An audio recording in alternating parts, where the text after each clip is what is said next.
as a collective they're bad. Individuals, I'm sure that there are some that are fine, just like any other population. But if you look at the violent crime statistics, you would see that it's not stopping when they get to America. Somalia has a terrible problem with violent crime. They come into places like Minnesota, and despite being an extremely disproportionate amount of the population, their violent crime rates are sky high. It's absolutely disgusting, doing some of the worst atrocities like raping young girls, because over there in their country, they do not value women. They do not see them as an equal, and they are totally okay with things like child marriage. In fact, when there was a law proposed to raise the marriage age to 18 years old, the protest got so bad from the grown men that the courts decided that they were just going to leave it at the age of 9. Is that what you Woo! Shit, I did not know that. Did not know. Did no. Hold on. Let's actually. Let me get. We're probably using the same chat GBT. Hold on. What is the legal age of marrying in Somalia?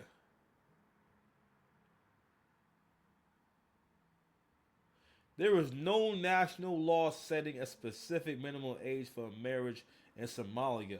While a 1975 family code sets the legal age of 18 for both sexes, the law is not widely implemented. So let me explain that. And I think this is really important. I think that a lot of Americans, like y'all really be thinking that the whole world is like you. Like I really have had conversations with my homeboy where I think in his mind he thinks because he lives in the middle class, his experience of people who are not from this country are middle class, hardworking Indians. That I think that's what he thinks about because again, when you're middle class, you experience other people who are doing well for themselves versus when you don't get to interact with broke people. You don't get to interact with people who are who going to be permanently down bad, right? You're not talking to them. You're not around them. You're not really friends with them.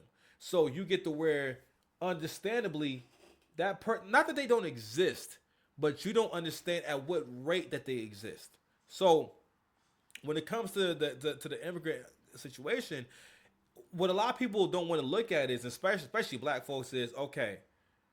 They know what is the proper channels to go through to become a citizen.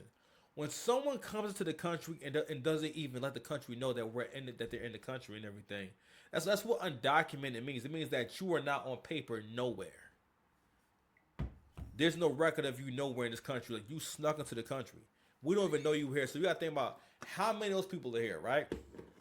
Right? Because that same person could have a couple of kids, and this guy could just say, "Hey, the mother could just say that this guy's not in the house, that we're not together," and that family could get food stamps, right? Also with the Somalians, being as though they're a Muslim nation, right? Most of them are Muslim. A lot of those guys, yes, they do have multiple wives. What they can do, being as though they can only marry one on paper, and they're not married to one. Now, those women can technically go get food stamps, especially if they have those kids in the country.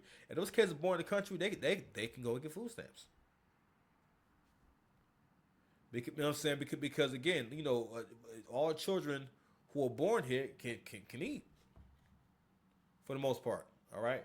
So there's a lot of people don't really know how any of these things work, and I happen to have just a little bit of insight. So she is making a valid point, but what I wanted to point out is that when people come from different parts of the country, just in general, like just for example, people who grow up in the hood versus people who grow up in the suburbs, your thinking is totally different. You look at things totally different, and that's one thing I think that people in the Western world completely overlook, and you don't consider, if they come from a place where it's a lot of poverty, that means that it's some crazy shit probably going on. Things are not as civilized. They may not be as civilized. What even? They can talk about people who eat with their hands, nigga. They eat with their hands. Fufu and shit like that. Oh man, I'm not doing none of that stuff, man. Not using that gun. You know what I'm saying? Tonight, I want to see you use that gun. You know what I mean? Beefing with my chick while I'm in jail. You feel me? Shit. It was always bound to happen to Onyeka for two major reasons.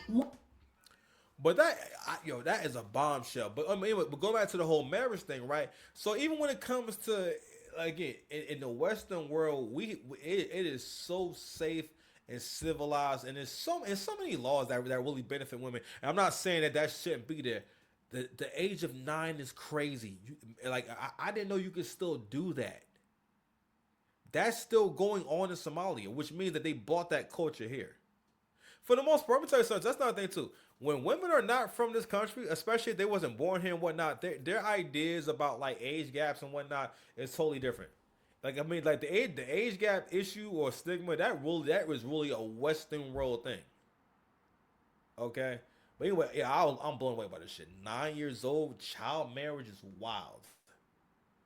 Brought into your country? Is that what you want around your wives, your sisters, your daughters? Just other human beings? Is that what you want to bring into this country so that you could feel better about being a white warrior? I'm sorry, that's absolutely disgusting. We know that once they got into this country, were they grateful? Did they work harder to make it better? No. They scammed the welfare system out of millions while Tim Walz just sat back and How fraud swamped Minnesota social services system on Tim Walz's watch. So Tim Walz was the that's touchdown Timmy. So yeah, so Tim Walz was the dude who was running with Kamala Harris.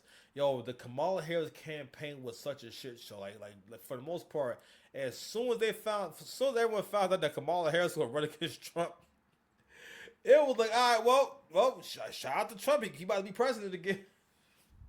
They ain't stand a fucking chance. They got the softest nigga possible. And I don't know what it was. I just knew this nigga was soft. Softest nigga possible. Tim Walz. Messing with boys and shit. Allegedly. Allegedly he's a guy's guy. A guy's guy. He's a guy's guy. A guy's guy. Yeah, Guy Lafleur. Guy Fieri. Wow. Not really a rich nigga, but it's cool though. You still want I respect I it fuck though. with you. Chill. allowed them to do so. That's absolutely abhorrent. Why did I see a tweet today talking about the fact that Trump is targeting Somali people in Minnesota is going to put Black Americans at risk? I don't think so. I think that Black Americans and Somali people don't look anything alike, first of all. Second of all, they don't even consider themselves Black. We are Somalis, not Black. There, I said it. Somalis are not black. Let me explain why. Looking at me right now, chat, am I black? I'm literally brown. I'm literally brown, bro. Think about it as well. Somalis are Arabs. We're in the Arab leagues. We speak the Arab language. We eat the Arab food. Bro, think about it like this, bro. If a whole community doesn't regard themselves as black, we can't be black, bro. Somalis are not black. My biggest fear in life is that this man may never witness our full takeover. Yes, he may never witness that. So like I said before, Somalis they really think you soft, and you know one of the reasons why, because again, through generation after generation from slavery, all right, especially if you FBA, you have been convinced to not live at your full potential. You've been convinced that you're gonna get what you want out of life by asking for it. You've been convinced to think of shit, pretty much based off of what women want. Like that conversation about men living through women, right, has been so how can I say? I think about it a lot, and it's crazy how my mind is so far removed from thinking like that, right? I remember when I first had met my ex, and she was telling me how, like, you know, she didn't want to have any kids. At the time, we weren't as like involved, so I still was of the mind of accepting. All right, well, you know, I'm having a good time, shit, you know, because I understood that it was going to end, you know. But as time went on, you get more invested in people and whatnot, because I was just expecting her to kind of piece herself out, and we would just have the times we had. And whenever that happened, I was gonna be like, shit, man, that was great, man, that was cool, that was real, and I still feel that way about the relationship, right? But you know, again, you know, people get invested and they spend a lot of time together, this and that and everything. But I bring it up because the truth of the matter is this: in terms of life, in terms of like, once you take your mind out of being conquered, is that like, nigga, I have endless. Cause I start thinking of myself in terms of on paper. I think of myself objectively. If I can get you, I can get 1,000 of you. If I can get you, I can get a woman who's a little bit better than you and a little worse than you. All right. My belief is, I could be wrong, the woman that you can get, the woman that's in front of you, is the average of the woman. She's the median of the woman of the women that you can get. All right, because if you whatever's in front of you, you can always get a woman that's a little finer than that, and she gonna love you the exact same way. And you can the same way you can get a woman that's a little bit not as fine as her. You can be as good as the best of them, but as bad as the worst. But don't test me. You better move over. Another thing too, I see what Anton mean about these foreheads. These niggas is coming on the audacity. These niggas coming online with these foreheads is crazy. And I know I got a big forehead and everything. I know I'm sorry. I'm sorry. I know that it seems inconsistent, but it's something about the it's the hairlines too. Maybe I got a little Somali in my family. I need to go do one of them ancestry.com joints when the time is right. Not now though.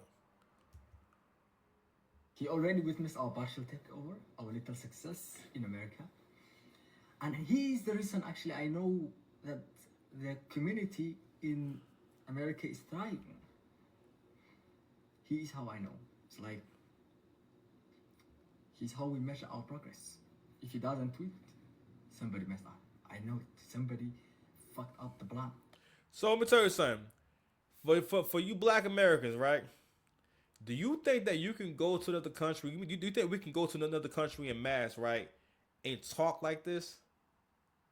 In other parts of the world, you be worried about making it home. That's how much they don't take America.